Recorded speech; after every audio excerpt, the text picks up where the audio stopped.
Já pararam para pensar quais são os erros mais comuns que a gente comete ao longo da nossa jornada? Erros esses que fazem a gente ficar mais forte, às vezes fazem a gente trocar a direção completa da nossa empresa, ou então até mesmo na nossa vida pessoal. Mas quais serão que são os erros mais comuns, os 4 erros mais comuns que todo empresário bem-sucedido comete? E é isso que a gente vai falar hoje. Então, bora pro vídeo. Fala, meus queridos e minhas queridas, tudo bom com vocês? Vocês já pararam para pensar quais são os 4 erros mais comuns que todo empresário bem-sucedido comete? Bom, eu leio bastante sobre empresários bem-sucedidos, pelo menos que eu considero bem-sucedidos, e bem-sucedido não necessariamente significa muito dinheiro, não, isso na verdade é um tema para um novo vídeo. Mas enfim, eu peguei alguns como Elon Musk, Steve Jobs, Silvio Santos, Bolanhos e assim por diante. Peguei várias pessoas de diferentes nichos, inclusive, e coloquei 4 erros comuns que todos eles cometeram. E no final eu vou trazer para vocês uma dica bônus que eu coloco na minha mentoria, que se baseia talvez um pouco em várias coisas dessas que já aconteceram e também como deixar, né, a empresa num caminho mais certo para aquilo que vocês pensam que de fato é certo para vocês ou para a vida de vocês. Então bora lá. O primeiro deles é começar muito tarde. Esse aqui eu concordo parcialmente, porque nem todos eles deixaram claro que o começar mais cedo seria justamente começar a empresa deles, né? Então, eu acredito que quando eles trazem alguns deles mais claro que eles deveriam começar a empreender mais cedo, sim, eu acho que a gente tem que começar a empreender o quanto antes. E não precisa largar o emprego. Mais uma vez. E não precisa largar o emprego, a gente pode, inclusive, né, criar uma empresa em paralelo ao nosso emprego, trabalhar final de semana, levar como um hobby inicialmente, fora do horário, depois que terminou o expediente, enfim. Eu acho que é muito importante. Por que eu trago isso? Porque eu acredito que muitos deles, na verdade, a maioria deles, se eles tivessem de fato começado a empresa antes, a empresa a qual deu bastante dinheiro, deu bastante sucesso, não teria sido da mesma forma. E talvez seja um pouco estranho, mas talvez para algumas pessoas seja meio óbvio, né? Porque, vamos lá, vamos pegar o caso da Apple. A Apple é uma empresa, né, que talvez se tivesse começado a comercializar smartphone em 2000, não teria sido a mesma coisa, porque a gente estava num momento em que smartphone não tinha internet suficiente, né, para a gente poder utilizar aquela tecnologia. Um outro exemplo muito bom dos momentos atuais é, quem não lembra, algumas pessoas devem lembrar, do jogo Second Life. Eu não lembro exatamente quando ele foi lançado, mas já faz bastante tempo. E no início ele foi um boom, as pessoas queriam muito saber. O Second Life ele era um jogo de realidade virtual, ou então onde eu conseguia me inserir dentro do jogo. Eu criava o meu personagem e esse personagem ele ia trabalhando, ele ia fazendo diversas coisas lá dentro para que eu tivesse uma vida paralela, praticamente. Eu tinha uma vida dentro do jogo. E não deu certo, porque na época em que eles lançaram, poucas pessoas tinham um computador dentro de casa e aquelas que tinham não tinham um computador suficiente para rodar o jogo. E é claro, ele durou por bastante tempo, mas não fez o sucesso que deveria. E recentemente o Facebook, ou então a Meta, lançou o Metaverso, que nada mais é do que o Second Life nos dias atuais. Claro, muitas melhorias em cima disso, mas se o Facebook tivesse lançado o metaverso junto com o Second Life, ou então junto com o Facebook, provavelmente teria morrido. Hoje já tem uma ideia muito mais estruturada e um caminho muito mais feliz para esse negócio, que eu ainda acho que falta bastante, mas talvez seja o momento certo, talvez não. Eu acho que ainda falta muita tecnologia para boa parte da população que vai fazer o consumo desse novo universo. Mas enfim.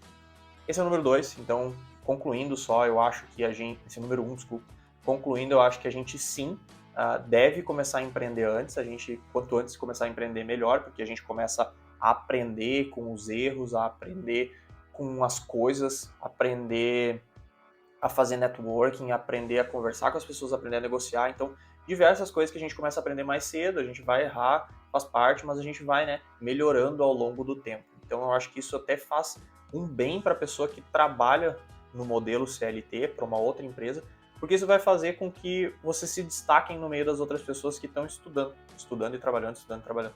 Isso vai trazer uma nova habilidade para vocês, para a vida e também para os negócios. O número 2, agora sim, número 2, é não pedir feedback. E isso aqui é um erro muito comum em duas maneiras. Uma delas é não pedir o feedback, então não saber o que o cliente quer, ou então pedir feedback e seguir cegamente aquilo que o cliente está falando. Os dois erros são bem grotescos, por quê? Não pedir feedback, vocês vão fazer um produto que só vocês gostam e só é importante para vocês. Não vai funcionar, porque pode ser que funcione para algumas pessoas, mas se não for corrigindo conforme as pessoas queiram, não vai funcionar, simples. E pegar feedback e não trabalhar em cima do feedback é muito perigoso, porque acontece o que aconteceu recentemente com uma empresa que eu tenho, que é a Mahalo, onde a gente pegou, né, vários feedbacks e foi simplesmente transformando um sistema que era para ser para o cliente do restaurante e virou um sistema para o restaurante. Porque a gente foi colocando tudo que ele tinha de feedback, foi colocando, até que chegou um momento tipo assim, cara, a gente perdeu o propósito, não era para isso que a empresa nasceu. E aí a gente teve que voltar vários passos atrás para então poder recomeçar num caminho mais feliz. Então o feedback é importante, mas a gente tem que trazer para a mesa, né, conversar com as pessoas e sempre lembrar do propósito, que eu já vou falar um pouco mais na frente, explicar um pouco mais sobre isso, para a gente entender o que está acontecendo, faz sentido, não faz sentido, como que a gente explica, né, devolve esse feedback para o cliente, às vezes dói a gente dizer, eu não posso fazer isso, infelizmente, porque não tem nada a ver com a empresa agora. Talvez seja algo que vá ser feito no futuro, show, fala para ele, cara, assim, a gente não vai fazer isso até nos próximos 2 anos, existem outras empresas que fazem e infelizmente não é o nosso propósito, a gente tem essas outras coisas que a gente faz que são, não digo nem para suprir, mas são os ideais e é o propósito da empresa. Então, muito importante, feedback. Número 3, eu não consegui achar uma tradução específica para esse, que a gente chama de Shiny Object Syndrome, que seria o síndrome do produto perfeito, talvez. Só que ele é um pouco infeliz essa tradução. E por quê? Porque o Shiny Object Syndrome, ele seria como se fosse, eu estou construindo um produto e esse produto ele está quase pronto e do nada eu tenho uma nova ideia. Ou então eu escuto o mercado, né, falar outra coisa e olho, putz, mas eu acho que essa ideia atual já não é mais tão boa e essa nova ideia é melhor. Então a gente vai sempre pulando de um galho para o outro. E esse síndrome, ele é muito similar se a gente tiver, fazer uma analogia com o trânsito, tá? A gente está dirigindo, está fazendo uma viagem e fica engarrafado. Não é muito normal a gente olhar para a fila do lado e pensar, putz, isso aqui está indo mais rápido, aí a gente troca e na verdade a outra fila vai mais rápido.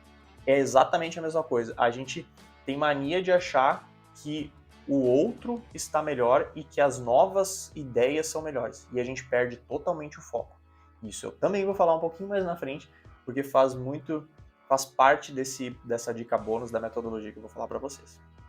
Então esse é o número 3, é muito perigoso, a gente precisa manter o foco. E eu tenho certeza que vocês têm isso na empresa de vocês e vocês já viram isso em outras empresas acontecer. Eu recentemente trabalhei com algumas empresas, já trabalhei em várias empresas que tinha muito isso, que era nem finalizava o projeto e já começava um novo, esquecia o projeto atual, às vezes gastava um dinheirão, não investia em lançamento, não fazia o marketing daquele produto porque o novo parecia muito melhor e já estava obsoleto.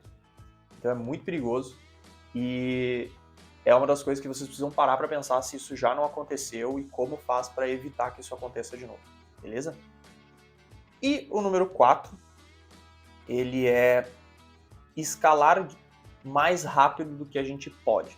E é muito interessante que a gente sempre quer crescer o mais rápido possível, a gente quer fazer milhões, bilhões, trilhões, só que a gente precisa saber que o devagar e sempre é que é muito importante, principalmente no início, porque a gente consegue entender o que está acontecendo de fato com o nosso produto.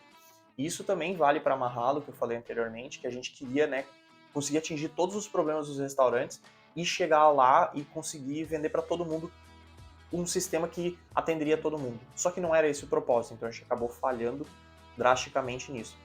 Mas, se a gente tivesse feito aos poucos e entendendo os problemas de um cliente por vez, e aí pegar o problema desse cliente com o problema do outro cliente e entender, olha só, ambos têm um problema de conciliação de pagamentos e a gente precisa de alguma forma solucionar isso. Mas peraí, precisa mesmo? Qual que é o propósito da empresa? A gente tem que fazer isso? Não, olha só, talvez isso daqui é algo que seria legal, mas hoje a gente não tem essa ideia. Então é importante a gente saber esses momentos, quando fazer esse tipo de coisa. E quando a gente está escalando muito rápido, isso aqui nem faz sentido. A gente não consegue conversar com o cliente e a gente não consegue, né, pensar nessas estratégias, conseguir direcionar a empresa, né, para um lugar mais tranquilo e que no futuro seja escalável. Então é muito importante a gente conseguir botar os pés no chão, principalmente no início. Eu sei que é difícil falar, porque geralmente no início é quando a gente está com falta de dinheiro, falta de pessoas, então tudo está em falta. E a única coisa que não está em falta é os pagamentos continuam vindo. Então, eu sei que é difícil, mas no início é muito importante a gente não pensar no dinheiro, porque o dinheiro faz com que a gente tome essas decisões equivocadas de, eu vou fazer tudo, porque daí eu vou poder cobrar mais do cliente. Então a gente tem que pensar ao longo prazo, fazer as coisas mais devagar, que no futuro a gente consiga escalar de uma forma mais rápida e mais consciente. E a dica bônus que eu queria trazer para vocês, para quem nunca leu, eu recomendo muito que leia o livro Comece pelo Porquê, do Simon Sinek. Que essa parte que eu trago na mentoria, uma parte da metodologia, ela é muito parecida com o que ele chama do Golden Circle. Como que funciona o Golden Circle? Bom, o Golden Circle, ele nada mais é do que um círculo, né? Onde ele tem 3 camadas. A camada mais externa, ela é o quê? A camada do meio é como, e a camada do core, ou então do centro, ela é o porquê. E é muito interessante a gente colocar isso aqui na nossa empresa. Vamos pegar o quê? Todo mundo, não interessa onde vocês estão, todo mundo sabe o que a empresa faz que eu trabalho, ou então o que a empresa que eu tenho faz. Todo mundo sabe. É uma empresa que vende software para restaurantes. É uma empresa que vende serviços jurídicos na área trabalhista. É um consultório médico que presta serviço de oftalmologia e dentre outros, né? Então esse é o quê? Agora, como? Se agora pegar todo mundo da empresa, esse o quê, tenho certeza que todo mundo sabe. Agora o como, já poucas pessoas sabem. Ou então elas sabem, mas somente aquilo que elas fazem. Por exemplo, é interessante a gente pensar agora numa empresa maior. Vamos pensar na Apple, tá? A Apple, ela é uma empresa onde todos os funcionários praticamente sabem como funcionam todas as coisas. E o porquê? Porque eles têm um propósito muito diferente ou diferenciado, que é todos os produtos e serviços eles se conectam. Então, o desenvolvedor e a equipe de desenvolvimento do celular, do iPhone, eles precisam saber como está sendo desenvolvido o AirPod ou então o Apple Watch. Por quê? Porque tudo se conecta. Se eles não souberem como que está sendo feito, ou então pelo menos a teoria de como está sendo feito, eles vão começar a fazer coisas que não vão se encaixar com o outro lado. Então é muito importante, mesmo que de forma simplificada, todo mundo saiba como que é feito o serviço, como que é feito o produto, de forma, né, claro que eu não vou explicar para todo mundo como que é feito todo o iPhone, eu vou explicar, né, funciona dessa forma, né, se conectam dessa maneira, existem APIs, enfim, como que é feito o sistema como um todo, para poder ter essa ideia, mesmo que seja genérica, do produto.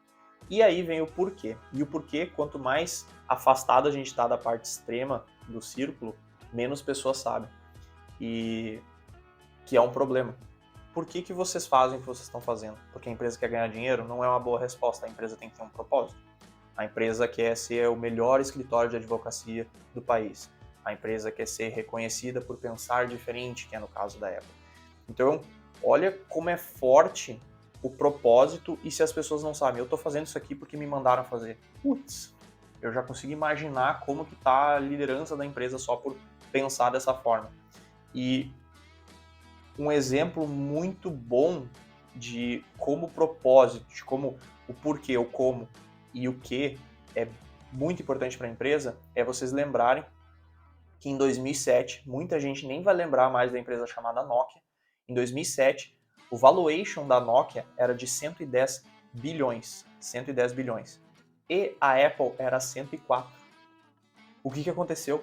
Por que a Nokia não é a Apple? Porque eles não tinham, possivelmente, um propósito muito bem definido. Eles vendiam por vender, faziam celulares de diversas formas, faziam celular com o teclado QWERTY lá, que eu não lembro o nome, faziam um teclado o telefone que abria e fechava, e a Apple tinha um propósito muito diferente.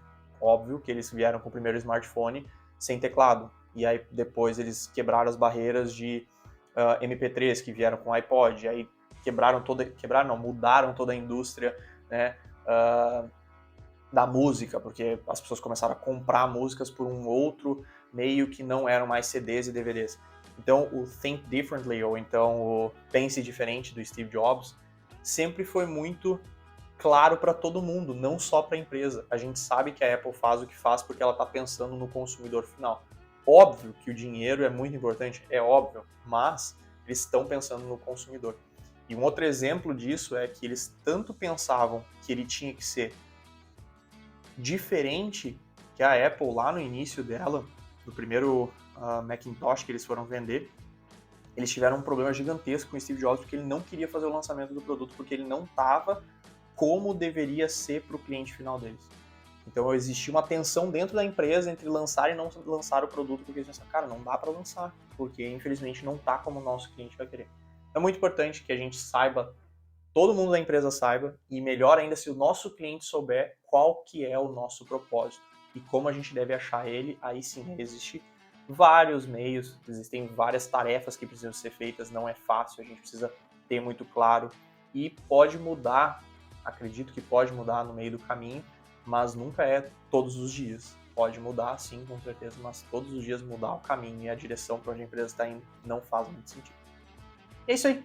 Muito obrigado por ter assistido até aqui. Não esquece de clicar no botão de gostei, se inscrever no canal se ainda não é inscrito. Valeu!